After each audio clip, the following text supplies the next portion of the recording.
Hey guys, it's Kevin again, and this is giving my review for Halt and Catch Fire, Season 1, Episode 2, FD, what was this episode? FUD, which I think stands for Fear, it stands for Fear, I don't remember what it stands for, Fear, like, unreason, I don't remember, but it doesn't matter. But this episode was just amazing, oh my god. I'm loving the show, I'm loving where the show is going. I'm really enjoying, this second episode I think was actually better than the first episode, like, I really enjoyed it, but this second episode really made me think about quite a few things.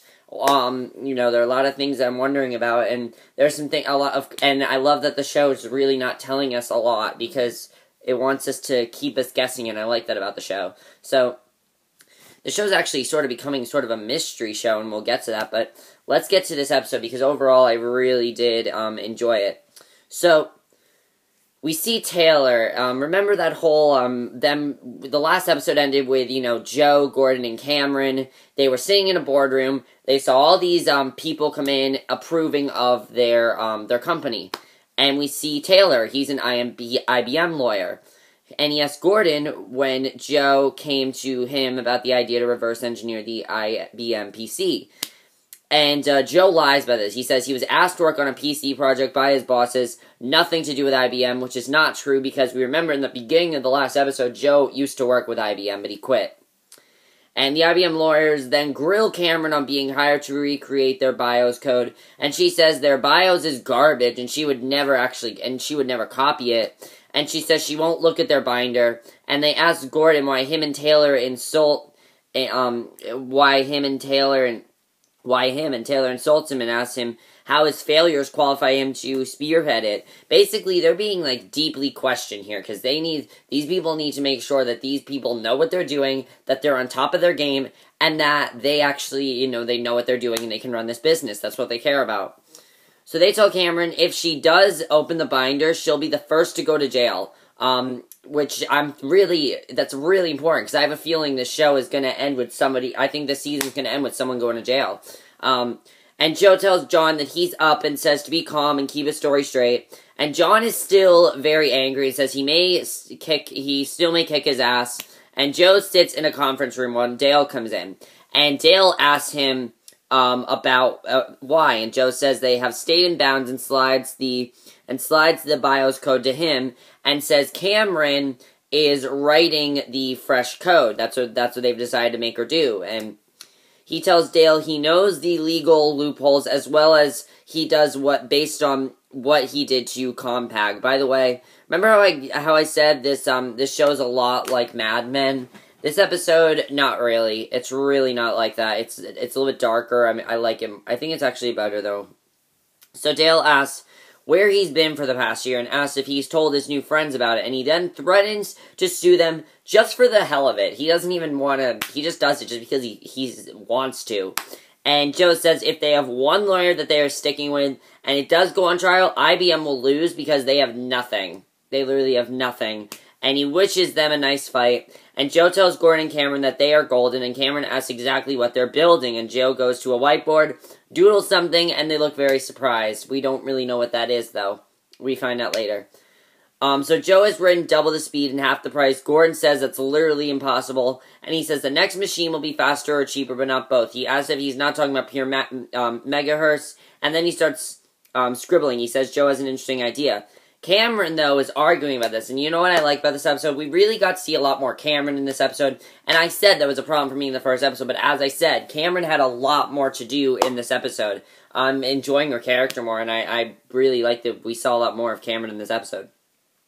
She says the machine is as boring as a microwave, and Gordan mocks her and calls her an idea person, and he says she has no hardware skills. Joe walks out to get water and lets them argue and smiles. Cameron says the screens should be photorealistic and beat her at chess. She asks if they are building another boring beige box, and John comes in and freaks out and says that the two of them cannot be in a room together because they have to make it seem like they can work together, and if it doesn't seem like they can work together, then then they could possibly go to jail for this. He then sends Debbie to put Cameron elsewhere, and she asks Cameron what she's writing, and she explains to the secretary that the BIOS boots the computer so she can run her WordStar program.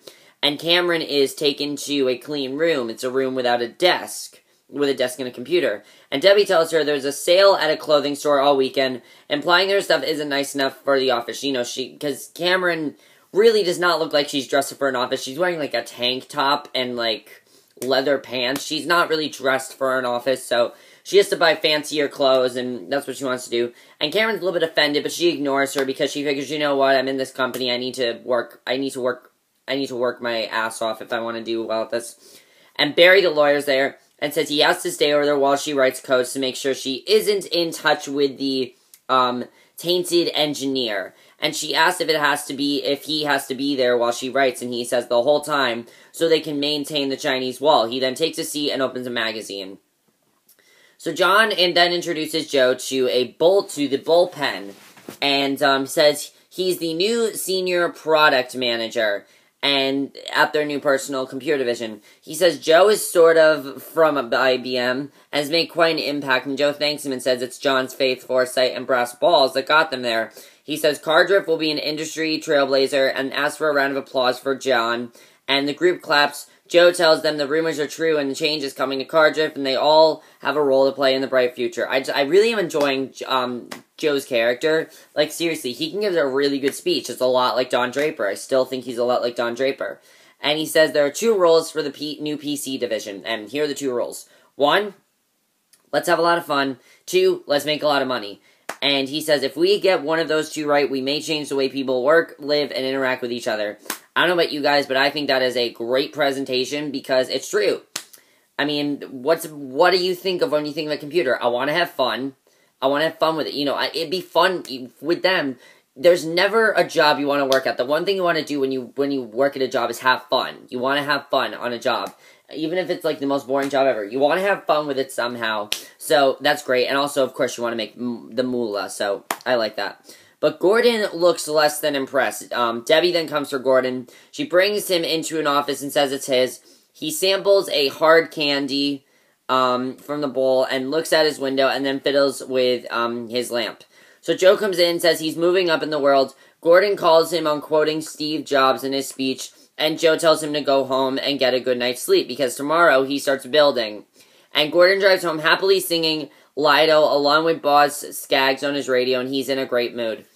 Now, Cameron has punk music blaring, like blazing, literally. Barry's outside the door. He tells Joe the music helps her think, and her pizza is there, and asks why she has a computer in places. He asks what she's doing, and she says writing bios. He gives her a motivational speech, and she says she's heard his bullshit, and she calls Joe just a salesman, which is true. If you really think about it, what Joe is saying, it makes him sound like a salesman. I'm really going to take Cameron's side here. He sounds like a salesman when he talks. I'll say that right now.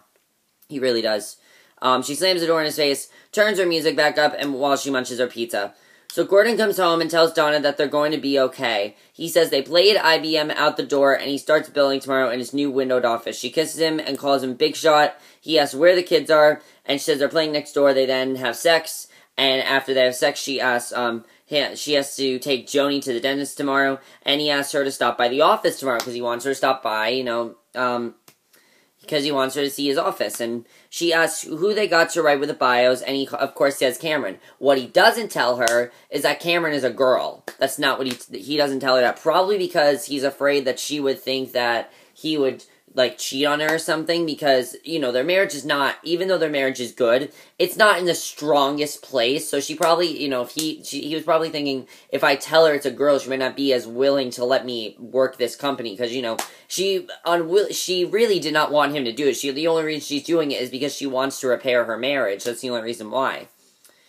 So, Cameron plucks keys, Riz scribbles, and tears up paper, and tears the paper and thinks again. She walks out into the dark and empties empty cubicle desert. She looks around, then goes back in and pulls on her sweater. So John tells a guy at the club that he chased the blue IBM bastards out of town. The guy he's prowling to, Carl, ignores him, then he walks away, but John follows and keeps talking.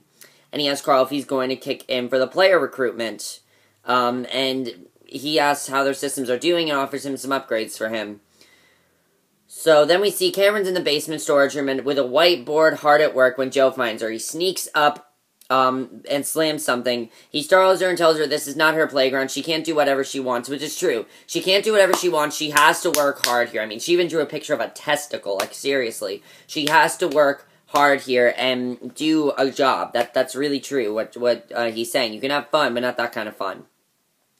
So, Joe then comes upstairs, and Gordan grabs him and says they know nothing about Cameron. They don't. They don't know anything about Cameron. And Joe says as soon as she's done writing the bios, she's done. He's firing her because she's lazy. She's not professional about anything. Plus, she's just a college student. So, she's really not the most professional person ever. We see that right now. And I think it was kind of funny to watch her do a lot of unprofessional things. Cameron is changing clothes in the bathroom when Donna and Joni come in to look at her both. Now, Donna, remember, does not know that Cameron is a girl. When she sees Cameron's a girl, she's, like, freaked out. And Joni says, and, you know, she's very surprised by that. Donna introduces herself and tells her that she's Cameron, and Donna pulls a little face on. Gordan asks what she thinks about his new office. He asks what's the matter, but she doesn't mention the Cameron thing. So, yeah, that was interesting.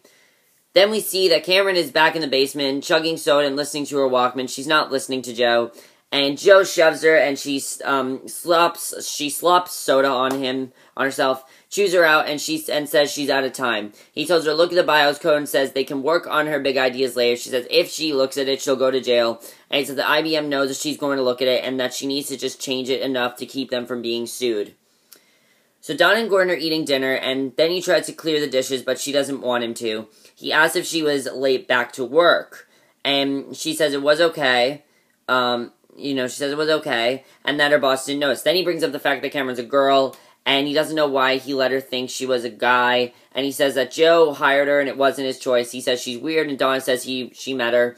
And Gordan asks why she didn't say anything, and then she says she's writing the bios, and then we'll be gone, so he didn't think he had to. Then we get a really interesting scene. This is where the episode started to get awesome. I love this next scene. I thought from here the episode was just awesome. It was already awesome, but this made it even more awesome. Cameron walks in the mail to check out the sales, and she's looking. You remember those clothes she had to look at? Well, she goes out into the mall and she sees these guys, and she's like, "I'll pay for it. I'm sorry." She thinks they're there to. She thinks that they are, like policemen or something. They're there to arrest her. Basically, that's who she thinks they are. But it turns out they're actually from, they'll pay for, they actually tell her they have an opportunity they want to talk to her about. So that's really interesting. Now, meanwhile, after that, that's where the episode got really interesting, because I'm like, wait a second, an opportunity. Does this mean that Cameron is going to leave them? I really didn't know what was going to happen. Now, John then calls for Maylene and asks why he can't get Carl on the phone. And he asks about Jeff at EDS, and they were giving him the cold shoulder. And they're losing customers literally left and right to IBM. Everyone's going to IBM. It's not successful what they're doing.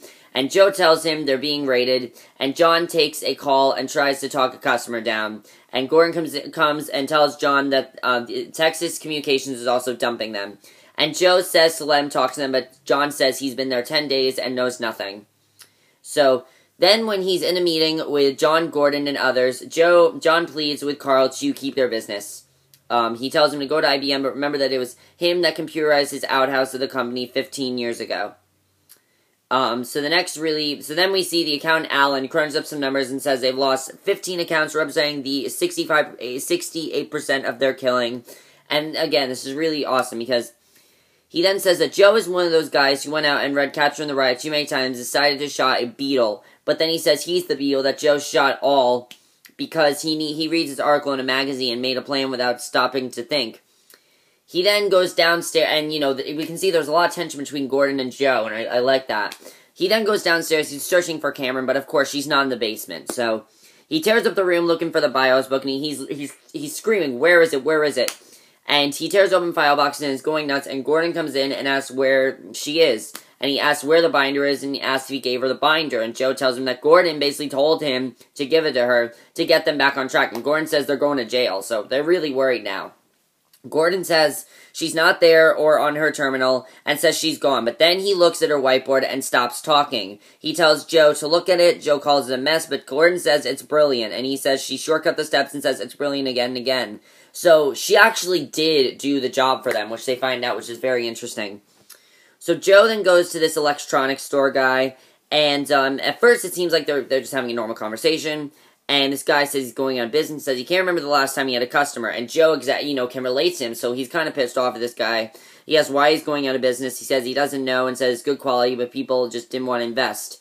And Joe just starts going nuts. He, shoves a guy, turns on all the speakers, and the guy calls the cops, because obviously he does. So Joe's doorbell then rings, and it's Dale, and he says he just needs a minute. He says he can't stay, but wanted to take care of one thing. He has his back wages and unused vacation days. He hands him a check for $615.38, and Joe says he did over $2 million worth of damage to the data center on his way out, and Dale says they made way more than that on the insurance claim, so they're ahead. And he offers Joe a ticket to fly back with them tonight, and Joe says no. And Dale says his dad would be disappointed, but then adds that Joe's dad is pretty disappointed already, so...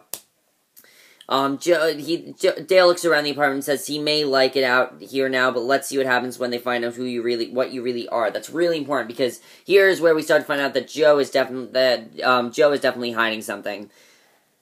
Then we see a really awesome scene here. Basically, we see that, Gordan goes into the parking lot of Car Drift last night, and he sees Cameron. And she walks past his car with her bag, and he jumps out and asks where the binder is. And he asks if she gave it IBM. She asks how long she's there for, 4 or 5 weeks, and she asks if they're going to let her go when she's done. And Gordan lied and says no.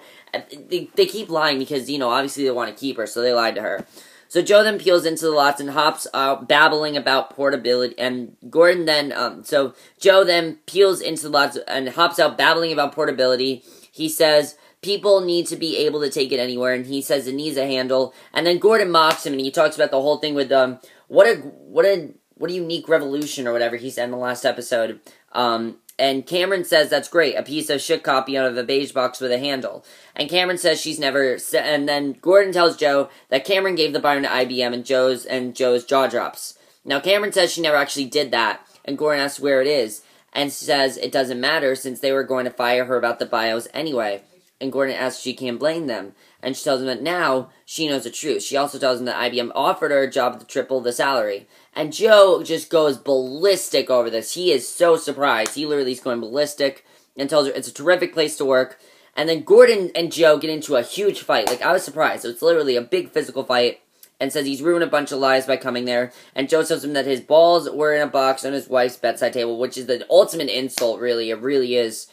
And the two of them then get into a huge fight. And then Joe's shirt is ripped open. And this is where it gets really, really interesting.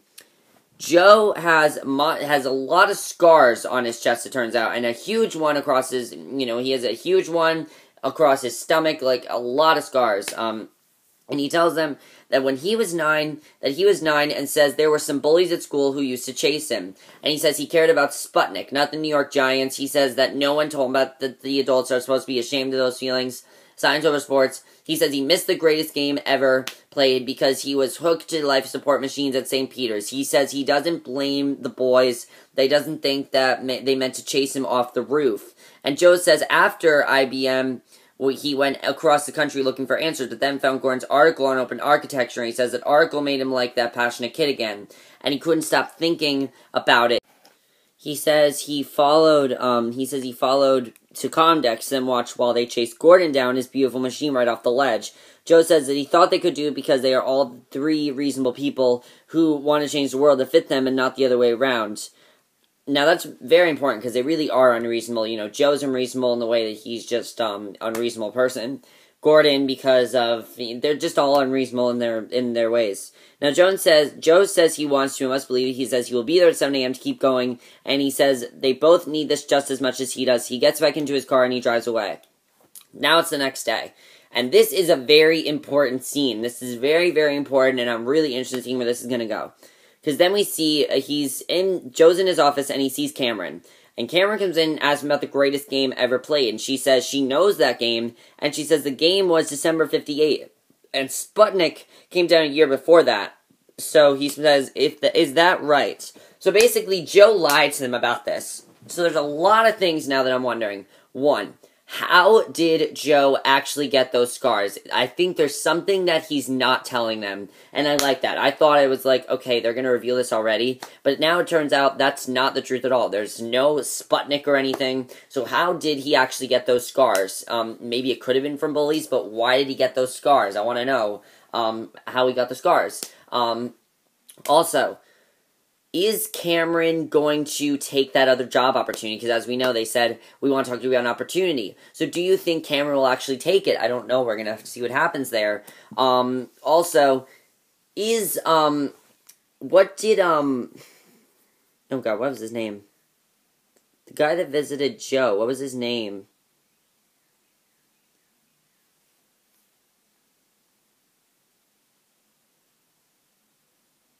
What was his name? I forgot what his name was. Oh, Dale. What did Dale mean when he said to Joe, we're going to beat you at your own game? What does Dale mean by that? And why does Dale want to go after Joe?